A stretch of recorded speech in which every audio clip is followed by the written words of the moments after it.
humans, we dream of change but are often afraid to take the action necessary to initiate it. We wish for love and companionship but are scared to initiate conversation. We aspire to be wealthy but dream about it coming naturally. We desire respect from those around us but fail to make the effort to treat others in the same way. This is one reason why we're attracted to stories with active protagonists that are a product of action rather than fate. Think of the most celebrated heroes in movie history: Terry Malloy on The Waterfront, Andy Dufresne in Shawshank Redemption, Rick Blaine in Casablanca, Neo in The Matrix, and Toto in Cinema Paradiso. All of these characters were responsible for creating their own change by taking clear action in the most difficult of circumstances. In his third feature, Belgian filmmaker Jaco van der Mel creates a film about decision-making. Its central protagonist shapes his life by taking action, even if that means not making a choice between the options presented to him. The plot of Mr. Nobody is incredibly complex and highly debated.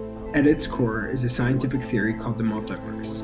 First proposed by Hugh Everett in 1957, the theory of the multiverse is an idea that, because such a small cost can have such a large effect, our world is continuously splitting into parallel universes, resulting in an infinite possibility of outcomes.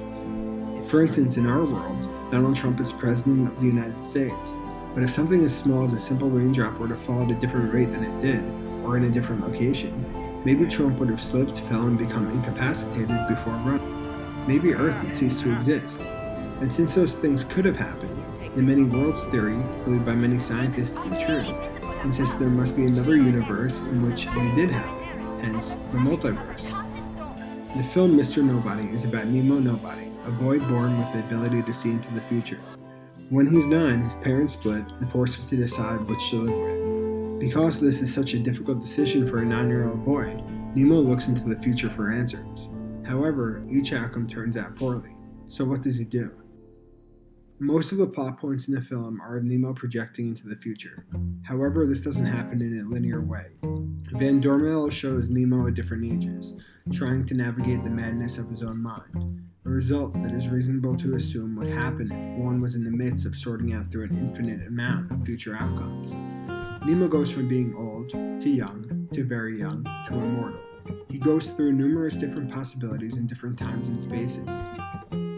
His nonlinear format is largely responsible for allowing the director to put on an extravaganza of cinematic form. Like the audience, Nemo is unaware that he's living inside of his projection until the very end of the film. Only then does everything come together. And while one can argue that his decision was already made up by the beginning of the movie, Nemo becomes a proxy for the audience's understanding of the plot, which is effective.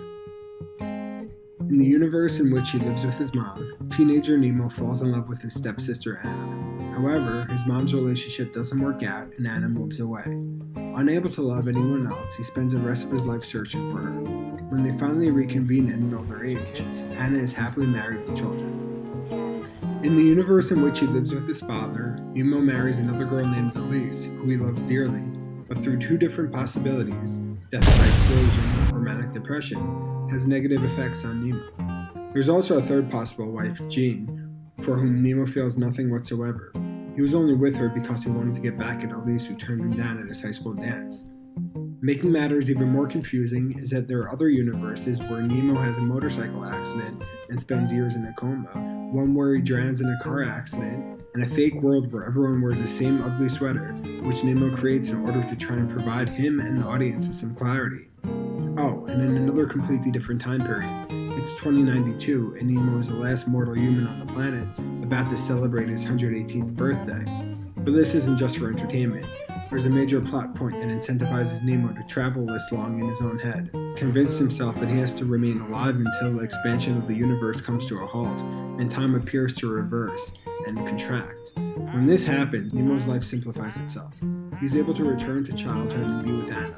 The 118-year-old man crackles triumphantly as he springs backwards into awareness with the realization that his younger self has finally found his one true love.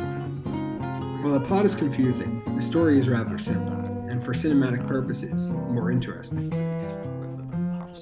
A boy blessed with the ability to see into the future is overwhelmed with the infinite possibilities that arise from a single impossible decision, and due to the fact that he can't predict any positive outcome, decides not to make a choice.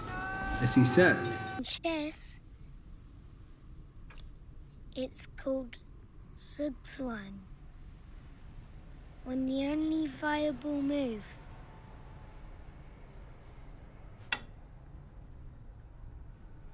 is not to move. Nemo doesn't settle for the path his mother or father lay out for him, but forges his own and ends up with his one true love. This is the definition of an active protagonist.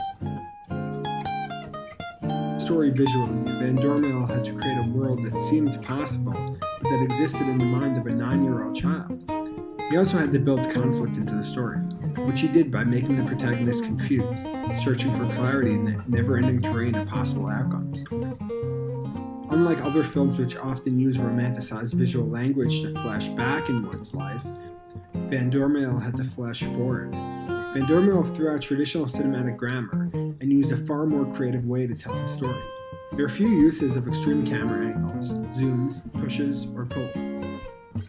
In most scenes, lighting and camera movement are designed to complement the impressive production design, blocking, and use of visual effects. It's filmmaking in its most advanced and freest forms, though thanks to the interesting fluent transitions, one that's easily digestible by the audience. For instance, Van Dormael never stays on the same scene for too long, keeping an upbeat tempo and building momentum throughout.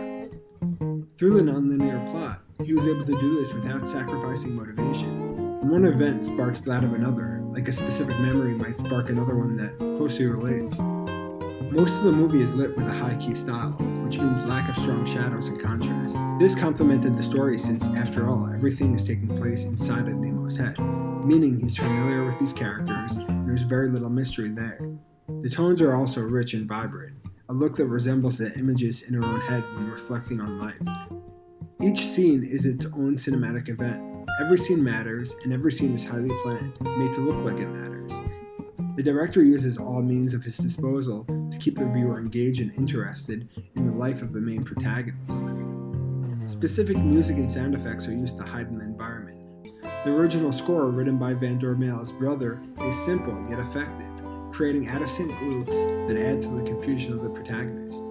There are a few musical motifs throughout the film, including the 50s hits Mr. Sandman by the Chordettes and Every Day by Buddy Holly. Van Dormael even uses music to show the passage of Nemo from an innocent child dreamer to an angry, rebellious teenager.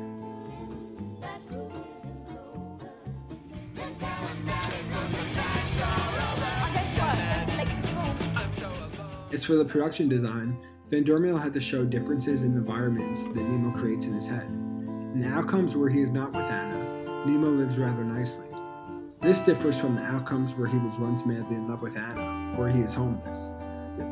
This also shows that while his standard of living is nice, Nemo's true motivations are completely based on whether or not he ends up with Anna. Some of the most unique design takes place in the world Nemo creates to help him navigate the infinite amount of possibilities. Since this world is created deep in Nemo's mind, as a 9-year-old, it shouldn't be real to any extent. The scenes of the future are also some of the best I've ever seen in a feature film.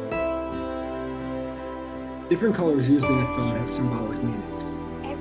Each of the 3 main storylines has its own unique color scheme that highlights its originality and unlikeness to the other. The color can be traced as far back as Nemo's childhood, where 3 potential spouses sit on a bench: Jean, Elise, and Anna. One in yellow, the other in blue, and the third in red. In his life with Elise, Nemo experiences consequences of depression and despair, themes associated with the color blue. Choosing Jean, Nemo seeks material well-being and independence, yellow, the color of life and wealth. His true love for Anna is symbolized by the color red, the same color as her dress. The unborn Nemo is shown living in a white world. White contains all colors of the visible spectrum, which supports the message of the film that all things are possible until a choice is made. Was a decrepit old man that lives in a white room. It's clear that the fate of the protagonist leads him back to the origins which he started, the point at which everything is possible. I wouldn't be able to conclude this comprehensive analysis without dictating its relevance to today's culture, where, due to technology, we're bombarded by an infinite amount of possibilities ourselves. What type of job should we perform? How should we entertain ourselves? Who should we love? It's difficult to decide when we're constantly aware of thousands, if not millions, of possibilities. Mr. Nobody won 2 major awards in the Venice Film Festival and has received significant technical compliments, but also mixed reviews from critics. Most negative reviews focus on clear plot holes and ambiguity. In that case alone, they're probably right. However, I've never before seen such ambitious creativity and beauty in a film. Like the films of Stanley Kubrick, Andrei Tarkovsky, and Terrence Malick, I found myself extracting dozens of stills that I consider some of the most beautiful shots of all time. Certain shots like these ensure my eyes are glued to the screen. Because of its ambitious use of new and creative visual language, his active protagonist, strong philosophical subtext, and relevant to choice, Mr. Nobody is a cinematic masterpiece that I'll continue to reference over time.